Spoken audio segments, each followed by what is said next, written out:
Allahumma salli wa sallim wa barik alaihi wa ala ibadah itu ibadah bagian dari takwa. Takwa itu rahasianya diantaranya dalam Al-Quran itu wasilah untuk memohon kepada Allah agar mengabulkan apa yang kita mohonkan. Itu rumus. Tadi rumusnya di Al-Maidah ayat ke-35.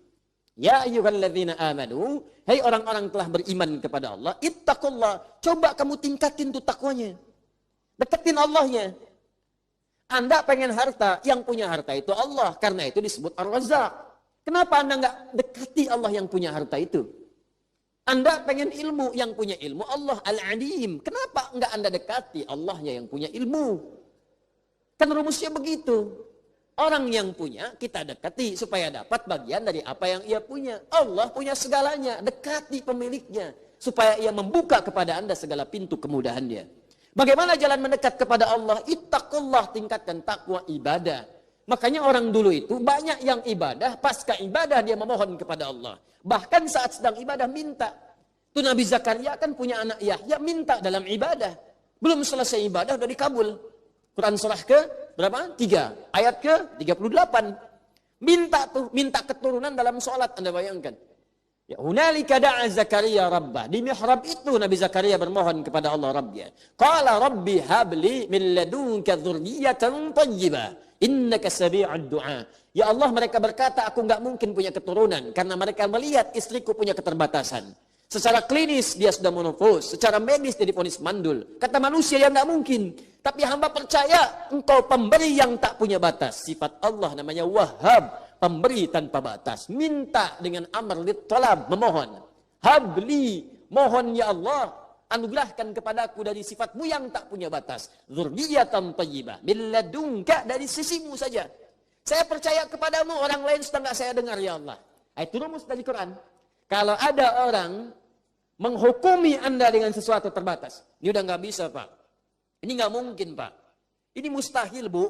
Kalau ada kalimat itu tanda pertama dari Allah. Tinggalkan pendapat manusia, segera cari amalan mendekat kepada Allah, karena Allah memberi kabar gembira ingin mengabulkan langsung kepada Anda tanpa perantara manusia. Itu cara bacanya. Cuma mesti yakin, karena kaidahnya dibuat dengan la raiba fi. Kalau Anda nggak yakin, sedikit hanya ragu, nggak akan dapat. Mesti yakin, full keyakinan dalam hati kita. Full keyakinan. Kalau sudah full, dapat. Makanya ketika Nabi Zakaria memohon dengan penuh keyakinan dalam salatnya, innaka sami'ud du'a. Engkau pasti pakai inna tuh. Inna itu kan kalau di ilmu nahwu kita ngaji, inna harfu nasbin wa tauqidin tansibul isma wa tarfa'ul khabara mabniun 'alal fathi la mahalla lahu min al-i'rabi. Paham? Tidak. Nah. Inna harfu nasbin wa tauqidin. Inna itu huruf yang menunjukkan makna nasab. Nasab itu kalau harakat fathah harakatnya. Tapi di ilmu bahasa nasab itu menancapkan sesuatu dengan kuat. Nasabar rajulu asahu 'alal ardi. Seorang menancapkan tongkatnya dengan kuat di tanah. Pum. Sehingga sulit untuk dicabut. Sulit nasaba namanya. Jadi kalau ada kalimat dibuka dengan inna, itu mesti tancapkan dalam hati kita dengan kuat. Jangan ragu. Makanya orang Arab kalau ingin meyakinkan sesuatu pakai inna di depannya. Ya. Huwa ya'ti hadzal masa. Orang itu akan datang sore ini. Masa? Kif? Gimana? Innahu ya'ti hadzal masa. Saya yakin dia akan datang sekarang. Ya. Uhibbuk.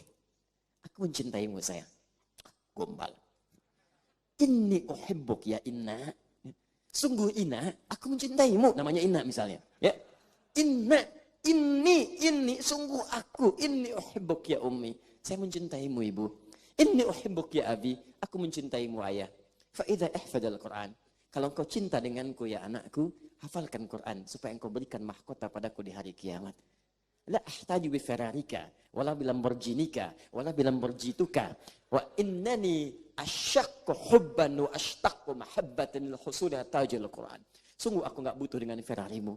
Sungguh aku tidak butuh dengan Lamborghinimu, juga Lamborghitumu. Yang aku inginkan engkau berikan mahkota dengan tanganmu yang aku rawat sejak kecilmu di hari kiamat saat aku kembali kepada Rabb kita semua. Katakan itu dalam setiap mau tidurnya, bisikan di telinganya. Sehingga itu terngiang dalam benaknya dan masuk ke dalam jiwanya. Dan Anda akan rasakan kebahagiaan tertinggi bahkan sejak ia menghatamkan Al-Qur'annya. Sebelum Anda berpulang kepada pencipta kita Allah Subhanahu wa taala. Sujud Anda syukur. Betapa saya lihat, saya sering terharu kalau lihat anak-anak sedang karantina selesai, ibunya datang, bapaknya datang, semangat disupport itu. Habis itu ada yang telepon, ada yang nangis, ada yang macam-macam. Itu baru di dunia, apalagi di akhirat nanti. Apalagi di akhirat. Muliakan diri Anda dengan kemuliaan dari Allah Subhanahu wa taala. Wabtaghu ilaihil wasilah, cari wasilah dengan takwa. Ini saya sering dapatkan nih banyak kertas masuk. Mungkin ribuan kertas masuk itu. Masuk. Masalah semua. Masalah semua. Jadi, ya saya ini memang objek masalah. Datang. Alhamdulillah. Memang tugasnya begitu. Ya kalau nggak mau begitu jangan jadi ustadz gitu kan. Datang, cuman persoalannya Anda ini kebanyakan belum mendekat kepada Allah. Ya kuncinya kan sederhana, dekati dulu Allahnya. Yakinkan pada diri kita. Salah satunya apa? Dengan ibadah. Makanya ibadahnya maksimalkan. Begitu maksimal, pasca ibadah, doa. Biasakan berdoa. Doa. Nabi itu berdoa. Pasca sholat itu berdoa. Allahumma inni as'aluka ilman nafi'a wa rizqan thayyiba wa amalan mutaqabbala. Doa. Habis zikir, doa. Kalau sedang gelisah, doa. Minimal sebut nama Allah. Kata Allah, fadhkuruni. Quran surah kedua, ayat 152. Paling kanan sebelah bawah. Sebut aku. Sebut aja dulu. Siapa? Bagaimana aku menyebutmu ya Allah? Ditafsir di Quran surah 17, ayat 110. Kulit Allah. Paling singkat, sebut nama Allah. Ya Allah, ya Allah, ya Allah. Coba biasakan nih. Saya juga sama mempraktikkan. Guru-guru saya menyampaikan. Kalau sedang dibisikin pikiran buruk, orang maksiat mau tobat, ada pikiran-pikiran buruk, dorongan-dorongan keburukan, prasangka buruk, ingin berbuat maksiat. Sebut dalam hati kita latihan. Ya Allah, ya Allah, ya Allah, ya Allah, ya Allah, ya Allah. Yal Qahar, Yal Qahar, Yal Qahar, Yal Qahar. 181 kali. Nah, itu zikir tuh. Ada ijazahnya tuh. Ya Allah, ya Allah, ya Allah, ya Allah. Yal Qahar, Yal Qahar, Yal Qahar. 181 kali. Minta. Sampai zikir itu menguasai hati kita. Kalau sudah menguasai hati ini, maksiat akan keluar. Karena orang kalau sudah ingat dengan Allah, gak akan pernah ingat dengan maksiat. Orang kalau sudah ingat dengan Allah, maka yang buruk keluar. Ini kebanyakan orang berbuat maksiat itu karena gak ingat Allah. Kalau koruptor ingat Allah, gak akan korupsi. Kalau pencuri ingat Allah, gak akan mencuri. Gak ada orang mencuri pakai bismillah. Bismillahirrahmanirrahim, kotak infak nih.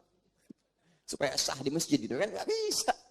Nah, semua pasti. Kalau ingat Allah itu mustahil. Kalau ingat itu berarti ingat dosa, ingat pahala. Kalau dosa neraka, pahala surga. Dan surga terbesar, maksudnya pahala yang paling besar diberikan adalah ketika salah satunya di antara yang sekian banyak, pahala itu paling banyak ketika orang terdorong maksiat kemudian dia menghentikan dan menjauhinya. Itu pahalanya banyak banget tuh.